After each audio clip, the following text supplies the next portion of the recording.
आज की दुनिया में तेवर बदला है, उसका जिक्र भी करता हूं। इसलिए अगर आप चाहते हैं कि हिंदी सच में राष्ट्रभाषा बने, राष्ट्रभाषा संविधान में कोई शब्द नहीं है।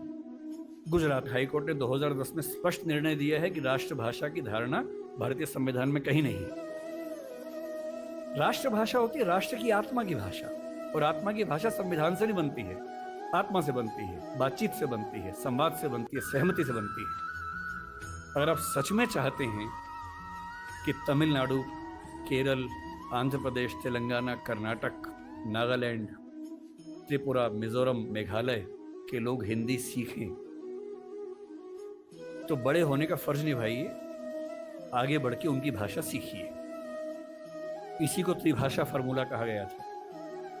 1948 में पहली बार कहा गया था और बेल्जियम और स्विट्जरलैंड से ही प्रेरणा ली गई थी।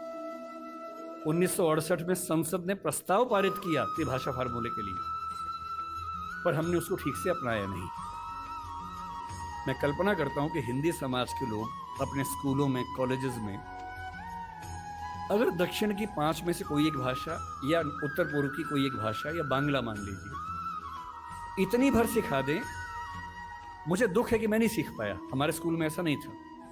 तीसरी भाषा के नाम पे संस्कृत सिखाई गई।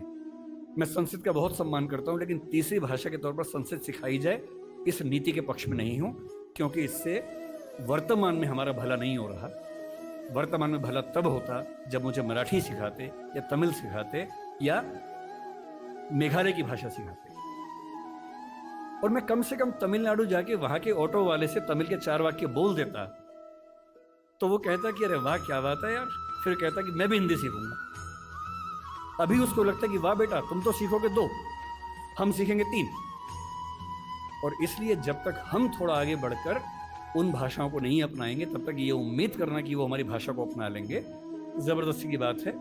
और जबरदस्ती हिटलर की नहीं चली तो हमारी क्या चलेगी? ना किसी की चली है, ना दुनिया में चलेगी। ये मान के चलिए, लोकतंत्र का जमाना है। समझा बुझाकर, संवाद से, बातचीत से फैसले होंगे, फैसले जोर जबरदस्ती नहीं। आजकल एक नया तमाशा हिंदी बनाम उर्दू को लेकर चल रहा है। आजकल हिंदी वाले अलग ही मूड में चल रहे हैं, अरे उर्दू को खत्म कर दो, मुसलमानों की भाषा है। भाषा किसी धर्म की नहीं होती है। तमिलनाडु का मुसलमान तमिल बोलता है, केरल का मुसलमान मलयालम बोलता है, और किसी भी समाज का व्यक्ति होगा, उसका धर्म कुछ भी हो, उसकी भाषा वही होगी जो उसके भौगोलिक क्षेत्र की भाषा है। उर्दू हिंदी समाज की भाषा है, मेरठ के इलाके में पैदा हुई है, हमारे मतलब हमारी गोद में पली है वो भाषा, हिंदी की गोद में बनी है। उसका व्याकरण पूरा का पूरा खड़ी बोली हिंदी का व्याकरण है। पाकिस्तान ने उर्दू को आयात किया है, क्योंकि पाकिस्तान की जमीन पे उर्दू पैदा नहीं हुई, उर्दू मेरठ के आसपास पैदा हुई, पाकिस्तान ने इंपोर्ट किया उस भाषा को। अपनी भाषा को हम इस तौर से बोलते कि खत्म कर देंगे। पहली बात तो ऐसा बोलना नहीं चाहिए। दूसरी बात, कर भी नहीं पाएंगे। किसी के चाहने से भाषाएं खत्म नहीं होती। भाषाएं तब खत्म होती है जब भाषाओं का आत्मसम्मान मर जाता है, और जिस भाषा में आत्मसम्मान होता है उसको मारने वाला कोई दुनिया में पैदा नहीं हुआ। किसी भाषा को आप खत्म कर देंगे, ऐसा मिजाज मत रखिए। कुछ दिन पहले जावेद अख्तर साहब कहीं मंच पर बोल रहे थे, किसने उनसे यही सवाल पूछ लिया, तो उन्होंने एक बड़ा अच्छा शेर बोला, अगर मैं ठीक याद कर रहा हूँ, उन्होंने कहीं बोला था वो शेर, और ये शेर उर्दू पे नहीं है, इसको आप हिंदी पे अप्लाई कर लीजिए। कोई आपको हिंदी पे डराए तो हिंदी पे अप्लाई कर लीजिए। शेर ये बोला, उर्दू को हम एक रोज मिटा देंगे जहां से। किसी ने कहा कि हम उर्दू खत्म कर देंगे। उर्दू को हम एक रोज मिटा देंगे जहां से, ये बात भी कमबख्त ने उर्दू में कही है। अजीबोगरीब बातें हैं। हिंदी बोलने वाला 10 वाक्य बोल के दिखाए और उर्दू का एक शब्द इस्तेमाल ना करे। उर्दू बोलने वाला 10 वाक्य बोल के दिखाए, संस्कृत से बदला हुआ कोई शब्द इस्तेमाल ना करे, करके दिखा दे। पाकिस्तान के लोग करके दिखा दें। मैं एक बार पाकिस्तान के नेताओं की भाषा सुन रहा था, बहुत ध्यान से सुना, नोट किया, और मैंने पाया कि 100 शब्द बोलते हैं तो कम से कम 30 शब्द संस्कृत से बदले हुए शब्द बोलते हैं। और तेवर क्या है कि हम तो उर्दू वाले हैं। उर्दू बोलने वाला कितनी भी ताकत लगा ले, संस्कृत से बच ही नहीं सकता। हिंदी वाला कितनी भी ताकत लगा ले, उर्दू से बच ही नहीं सकता।